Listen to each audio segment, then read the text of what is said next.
I want a show of hands. How many of you have posted something on social media that doesn't reflect your real life?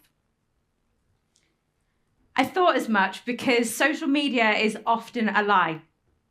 Social media and influencer marketing have become the basis to society and popular culture, with now over half the population using some form of social network daily. Research shows that those who use social media more have an increased risk of developing mental health issues and ability to make social comparisons, especially in young people. But what about social media influencers? Where do they come into the mix? With more of us having access to smartphones, the use of social media influencers is going in one direction, and that is up. But social media influencers doesn't mean that life is perfect. In fact, social media influencers say that their work affects them negatively. Half of them, in fact. To give you context, I am an ex-fashion influencer. And if you don't know already, a social media influencer is an individual who gains much of their influence from social media. They often have large audiences and promote services and products via Instagram or other social media networks in return for monetary compensation, products, or commission. Becoming an influencer was an unexpected career choice for me when I was discharged from an eating disorder unit in 2014. I created an Instagram as a way to portray myself as an idealized version online. And with the likes and followers, I gained a sense of identity and the feeling that I was good enough. But being an influencer as a career choice was not really a thing back then. And so when I left college in 2017, I went and did a business apprenticeship at Nestle for 3 years. I was juggling my full-time job, a degree, and this influencer persona. And the pressure was just so much that I just didn't put the time in that I really wanted to it. I always thought, could I make a career out of this? I started gaining money from this career whilst at my time at Nestle, but because I didn't have the time to put into it, I just put it to the sideline. I wasn't happy at Nestle and the business life was just not for me. And when my apprenticeship started to come to an end, I always thought, could I make a full-time career out of this? And to my parents' dismay, I decided to become a full-time fashion influencer. So I moved to London. I lived the influencer life, and for much of it, I really enjoyed it. But there definitely was some pitfalls. So later on, I wanted to develop my studies further. So I did a master's degree in marketing and decided for my dissertation to study myself. I kept an audio diary for 2 months to gain rich insight and data into the life of being an influencer, specifically on my mental health, mental well-being, and self-identity. And I'm going to tell you what I found. Let's start with mental health, namely anxiety. Anxiety was a very common feeling for me, having dealt with an eating disorder for much of my young life. But research shows that those who score highly on anxiety measures have a higher social media use compared to normal controls. I would say this finding is directly relevant to me because I use social media not only as a way to present an idealized version of myself, but as a career choice. So my social media use was through the roof. I'm sure many of you watched the documentary, The Social Dilemma, which explored the effect of social networks on human behaviour. I find it scary that social media and digital technology is tapping into our brain cells and taking over our sense of self-worth and identity. The vice principal of Facebook even said themselves that Facebook was not designed to protect children's well-being. It was designed to sell the next best product or TV show to watch. As an influencer, I felt so conflicted as I was contributing even further to the mental health epidemic experienced by those worldwide. But it was my career, so I felt so conflicted.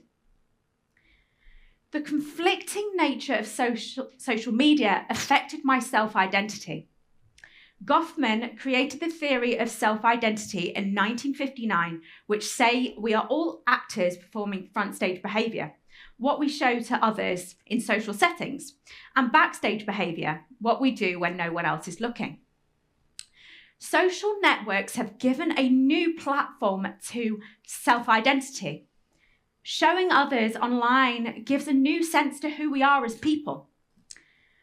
Whether you are a regular social media user or an influencer, I believe we all engage in social comparison, which links very closely to self-identity, and that of an upward fashion, comparing ourselves to those that we believe are better than us. And you would think, as an influencer, you wouldn't engage in upward social comparison, because in the eyes of everyone else, you're already the ideal individual. But the thing is, you couldn't be more wrong. I spent hours and hours scrolling through Instagram and Facebook, looking at other influencers' content and celebrities and thinking, why have I not got as many likes as them? Why have I not got as many followers than them? And why am I not partnering with these brands? Because I should be good enough. The comparison with others, especially about my appearance, led to feelings of low self-esteem. With a dramatic increase in social media and ability to look at idealized imagery, has impacted individuals' self-esteem. Shockingly, research shows that 2 in 5 young women surveyed say that they feel upset that they don't look the way that they do online in real life. I find it a scary mix of easily accessible digital technology and celebrities and individuals like myself posting idealistic imagery online that isn't real. We are now able to create a new reality within seconds, with the best lighting, with Instagrammable locations and filters that blur out all superficial flaws within seconds. It's meant we don't know who we are anymore without posting a picture on social media. How scary is that? And lastly, we move on to authenticity, which came up at many different points in my audio diary. To be a successful influencer depends on your ability to brand yourself as a likable online identity, which is very hard to do and remain authentic at all times. Because let's face it, who's perfect at all times of the day? Splendid released the Global Authenticity Crisis Report in 2017, which surveyed British adults, and found that 43% said that influencers were inauthentic and working with brands they didn't truly believe in. I'm telling you for a fact that as an influencer, I was guilty of posting happy or idealistic imagery when in fact it'd been a really bad day. And I worked with brands that I really didn't truly believe in because I got a lot of money for it. But I felt so guilty because it wasn't really me. Posting this imagery online, I just did it because I wanted to be perfect and I wanted to be liked. But that wasn't really being liked, was it? It was just gaining superficial attention online. You all might be thinking, why am I an ex-fashion influencer? Well, the truth is, one day I realised I didn't want to live a lie anymore. Posting idealistic imagery, getting thousands of likes daily, and having my worth based around my appearance daily just became too much. The pressure was intense and I lost who I was as a person. The truth is, I haven't turned away from social media in the slightest. My job is as a full-time social media manager for a well-known sleep app, and I've now built an online community which helps people recover from their eating disorders with over 25,000 followers. I stepped away from being a fashion influencer 9 months ago, and it was the best decision I'd ever made in my life. People said, "Why did you step away from it? You were getting so many likes, you were getting so much money." Well, it wasn't me, and I realised that. So I flipped my passion for social media on its head.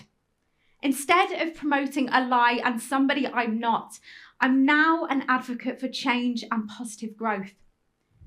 I don't regret my time as a fashion influencer, as I would not be where I am today without it. But it's also showed me who I am without getting thousands of likes daily, without basing my worth around a superficial appearance. I'm now an advocate for change, and that means so much. Helping people recover from their eating disorder when I didn't have it myself gives a whole new meaning to social media and gives me a real true purpose. So, will you be rethinking the way that you view social media influencers now?